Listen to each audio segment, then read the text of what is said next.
तो सभी भाइयों को राधे राधे और जय श्री राम। तो भाई आज हम बात करेंगे अपने जीवन की एक घटना पर, जो कि मैं किसी और की ये घटना नहीं लूँगा। ये घटना मेरी खुद की है। मेरा खुद जो संघर्ष रहा है कंपटीशन के प्रति, वो मैं बताना चाहूँगा दोस्तों। बस आपको वीडियो को देखते रहना है। और जो भाई कंपटीशन कर रहा है, गांव दराज क्षेत्र से आया हुआ है, उससे मेरी एक रिक्वेस्ट है कि अगर वो कहीं अपने गांव से सिटी में आया है तो ज़रूर घर से आश्वासन लेके ही निकले कि मुझे कुछ करना है।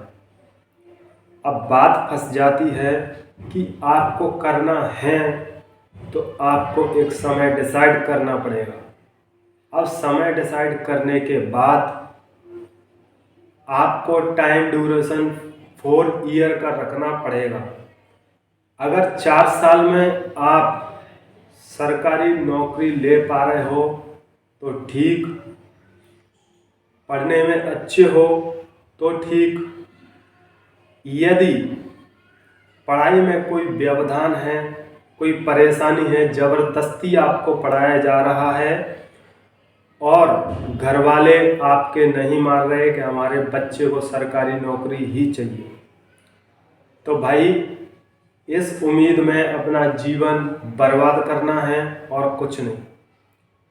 आप में जो टैलेंट है, चाहे आप प्राइवेट नौकरी करिए चाहे कुछ करिए, वो आप करिए। अगर आप गवर्नमेंट नहीं लग रही तो प्राइवेट करिए, और प्राइवेट करके 4-5 साल में आप बहुत सारा पैसा सूंघ दोगे। और इस गवर्नमेंट के चक्कर में क्या स्थितियाँ होती हैं वो आज मैं आपसे साझा करने वाला हूँ। तो भाई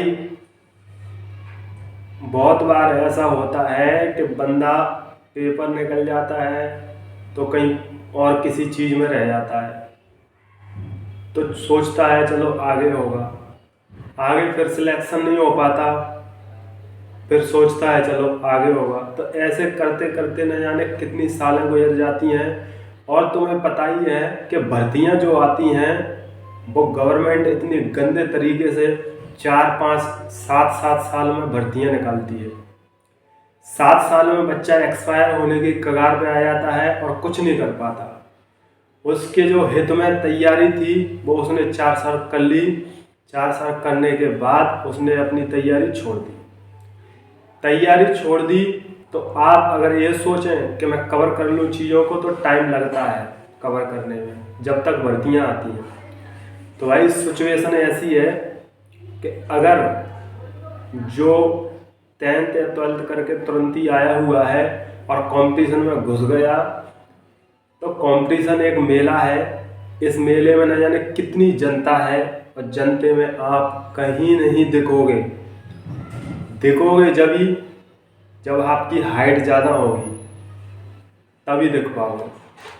तो वो चीज़ आपको डिसाइड करनी है कि आपके जीवन का लक्ष्य आपको कैसे निर्धारित करना है। ये चीज़ आप पे डिपेंड करती है। घर वालों का दायित्व होता है आपको सपोर्ट करने का, और कोई भी किसी के घर वाले ऐसे नहीं होंगे जो अपने बच्चों को सपोर्ट नहीं करें। सभी घर वाले सपोर्ट करते हैं। और बच्चा यहाँ रहता है तो उसके जीवन में भी बहुत सारी ऐसी घटनाएं होती हैं जिसकी वजह से वो थोड़ा पढ़ने में असहाय हो जाता है। जैसे कि रोज़मर्रा की ज़िंदगी में खाने पीने की समस्या, सिटी में रहते हैं तो किराए की समस्या, किराए से बच्चा रहता है, गांव छोड़ के अपना यहाँ आया है, तो मतलब बहुत सारी समस्याएं। घर वाले मिनिमम रुपया रखते हैं जिससे अपना खर्चा चलाना पड़ता है, और खर्चा इतना, सिटी में रह रहे हैं तो खर्चा बहुत हो जाता है भाई। और उस खर्चे को मेंटेन करना, उस बच्चे जो सिटी में रह रहे हैं वो जानते हैं कैसे अपना गुजारा चला रहे हैं, कैसे अपनी ज़िंदगी काट रहे हैं। भाई कोई बच्चा सब्जी नहीं खरीद पाता क्योंकि उसके पैसे सिर्फ किराए के लिए आते हैं, तो वो किराए में ही चले जाते हैं। सब्जी नहीं खरीद पा रहा तो सब्जी बनाए कैसे, तो अपना काम चलाता है, कहीं नमकीन से खा लिया, कहीं प्याज से खा लिया, तो ऐसे अपना जीवन वो यापन करता है। अब इधर सोचो कि मानसिक स्थिति अगर आपकी सही तब होगी जब आपका खान पीन सही होगा। शरीर आपका कोई काम का नहीं है अगर आपकी मानसिक स्थिति ठीक नहीं है। तो मतलब अगर आप मेंटली उस पर जोर कर रहे हो पढ़ाई पे, तो आप शरीर से कमज़ोर हो जाओगे, क्योंकि खाना पीना टाइम टू टेबल बच्चे का रह नहीं पाता जो स्टडी कर रहा है। तो भाई बहुत बहुत किल्लत भरी ज़िंदगी से बच्चा गुजरता है। ये तो कंपटीशन जो कर रहा है उसी को मालूम रहता है। तो भाई मेरा सिर्फ एक ही कहना है कि जो भी बच्चा सिटी में आया है वो पूरी शिद्दत के साथ मेहनत करे और अपने मुकाम को हासिल करे, वरना ये ज़िंदगी न जाने क्या क्या खेल खेलती है और कोई आज की दुनिया में किसी का साथ नहीं देता, चाहे वो रिश्तेदार हो चाहे कोई हो। ये सिर्फ आपको डिसाइड करना है। ये लाख लोग तब आते हैं जब आपका सिलेक्शन हो जाता है या सिलेक्शन नहीं होता। वो सिर्फ पूछते हैं कि हो गया भाई, तो सिर्फ मज़े लेने के लिए। और तुम क्या कहोगे नहीं हुआ तो उनसे कुछ नहीं कहोगे। इसलिए पहली बात, दुनिया की सुनना छोड़ दो और अपनी गलत राह से सही राह पर रास्ता मोड़ दो। आपको अपने जीवन के बारे में खुद सोचना है, कैसे चलाना है। परमात्मा ने आपको जो जीवन दिया है वो जीवन आपका अनमोल है। जरूरी नहीं है कि आप पढ़ाई में ही बेहतर कर सकते हैं। आप न जाने बहुत सारी चीज़ें हैं जिनमें अपना टैलेंट दिखाकर बेहतर कर सकते हैं, और टैलेंट किसी चीज़ का मोहताज नहीं होता भाई। तो सभी भाई, अगर मेरी बात जरा सी भी आपके भेजे में घुस गई हो तो मुझे कमेंट बॉक्स में कमेंट करके बता दें कि मैं जो भी बात आपके लिए कह रहा हूँ वो सही है कि गलत है। क्योंकि मैं इस दौर से गुजरा हूँ, मुझे पता है कि इस जो माइंड दिख रहा है ना भाई साहब, इतने टेंशन में रहता है फिर भी झेलते हैं, क्या करें। और दोस्त यार सब कोई काम के नहीं है भाई। जो अपने मुकाम पे पहुंच गया वो राम राम करके चला जाता है, उसको अपनी दास्तां क्या सुनाए। और दोस्त वही होता है जो परिस्थितियों को देखकर कुछ चीज़ों को समझे कि भाई इतनी कंडीशंस में रह रहा है और उसको सपोर्ट की ज़रूरत है, तो हमें सपोर्ट करना चाहिए। तो भाई आज की दुनिया में सब मतलबी संसार है, कोई किसी को कोई कुछ मतलब नहीं है। अगर आपको कुछ करना है जीवन में तो अपने आप को एक मजबूत बनाओ, इतना मजबूत बनाओ कि दूसरों के कंधे पे पिस्तौल रखने की काम आप नहीं करें। आपको खुद इतना दृढ़ होना है, इतना बलवान होना है कि आप हर परिस्थिति में हर किसी से भी टक्कर ले सको। और प्रभु पे विश्वास रखिए, आपका हर काम वो ऊपर वाला सक्सेस करता है। आपकी औकात नहीं है कि आप कुछ भी सक्सेसफुल काम कर सको। और तुम अपने आप से मत कहिए कि मैंने ये काम कर दिया, कि मैंने वो कर दिया।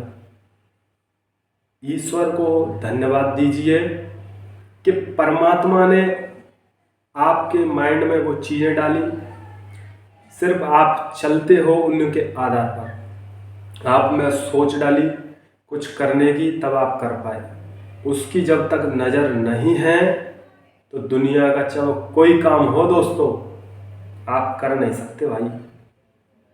इसलिए जो भी विद्यार्थी पढ़ रहा है वो मंदिर जाए, परमात्मा पर विश्वास करे, उनसे बोले कि प्रभु मुझे अच्छा मार्गदर्शन दे, और मेरे से कोई गलत रास्ता पे अगर मैं जा रहा हूँ तो उस रास्ते से मुझे भटका के कोई सही रास्ते पे ला दे।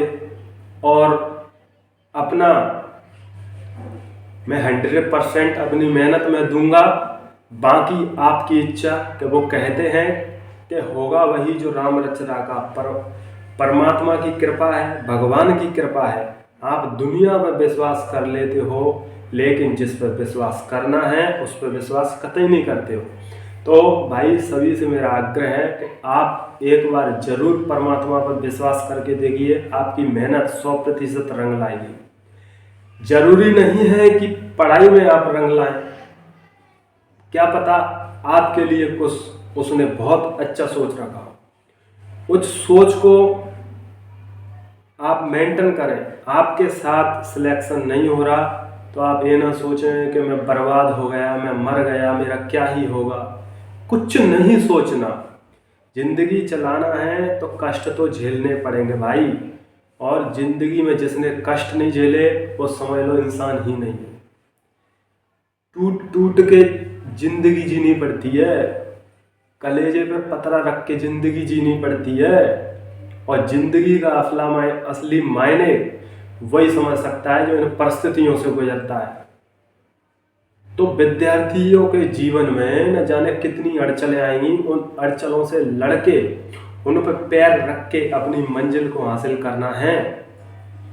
तो भाई जिस भाई मैं और आगे ऐसी वीडियो बनाता रहूँगा, ये एकदम देसी अंदाजे में है, इसमें कोई 1% अतिशयोक्ति नहीं है। ये सिर्फ मेरा जीवन का वाक्य मैं आपको सुना रहा हूँ। तो भाई ऐसी वीडियो और मैं कुछ समय में दो तीन दिन बाद आपके लिए पढ़ाई से रिलेटेड वीडियो बनाऊंगा, जिसमें मैं मौखिक ज्ञान ही दूंगा ऐसे ही। तो भाई ज़्यादा से ज़्यादा वीडियो को आप शेयर कर सकते हो अगर आपको ये बातें अच्छी लगी हो तो। और जो भी भाई देखे तो आपसे हाथ जोड़ के एक रिक्वेस्ट है कि चैनल को सब्सक्राइब कर लें। आपकी मदद से थोड़ा सपोर्ट मिल जाएगा मुझे भी। मैं भी वही स्थिति में जी रहा हूँ जहाँ आप जी रहे हो। तो भाई सभी भैयाओं से, सभी से आग्रह है मेरा कि कृपया अपने जीवन को व्यर्थ न जाने दें, सही राह में दिखाएं। और जो भी घर से पैसा आ रहा है उसको पढ़ाई में यूटिलाइज करें, वरना तुम जानते ही हो कि कहाँ किस गली में पैसा लुटा रहे हैं वो। और यहाँ कह के पढ़ाई का नाम लेके अपने घर वालों को सता रहे हैं वो। तो भाई हमें सिर्फ एक ही टारगेट रखना है, ओनली स्टडी। तो भाई आप मेरे को सपोर्ट करिए भैया को, और आप पे मैं विश्वास करके ये वीडियो बनाता हूँ। एक बार ज़रूर इन बातों पे अमल करिए, बातों को सोचिए, अपने जीवन में उतारने की कोशिश करिए। ऐसी ही वीडियो मैं फिर बनाऊंगा। तब तक के लिए सभी भाइयों को शुभ मंगल, शुभकामना। आपका हर काम, हर मुकाम मंगल में हो, ऐसी कामना के साथ मैं परमात्मा से विनती करता हूँ कि सबका काम सफल हो, मंगल में हो। जय जय श्री राम, जय जय श्री राधे।